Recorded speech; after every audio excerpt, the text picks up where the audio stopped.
Welcome to news అడ్డా. మందు తాగేటప్పుడు chicken తింటున్నారా? నగర వాసుల ఆరోగ్యాన్ని పణంగా పెట్టి కాసుల వేటలో పడ్డ ఓ చికెన్ సెంటర్ గుట్టును అధికారులు రట్టు చేశారు.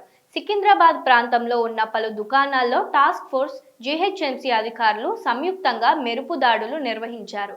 ఈ సోదాల్లో విస్తుపోయే నిజాలు వెలుగులోకి వచ్చాయి.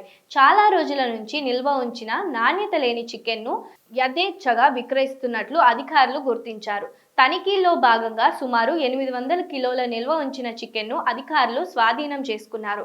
ఈ కుళ్ళిన మాంసాన్ని కేవలం చిల్లరగా కాకుండా నగరంలోని ప్రముఖ వైన్స్, బార్లు, రెస్టారెంట్లకు భారీగా సరఫరా చేస్తున్నట్లు విచారణలో తేలింది. తక్కువ ధరకే వస్తుండటంతో పలు హోటల్ యాజమాన్యాలు ఈ మాంసాన్ని కొనుగోలు చేస్తున్నట్లు సమాచారం. విచారణలో మరో షాకింగ్ విషయం ఏంటంటే ఎలాంటి అనుమతులు లేకుండా చికెన్ షాపులు నడిపిస్తున్నట్లు తేలింది.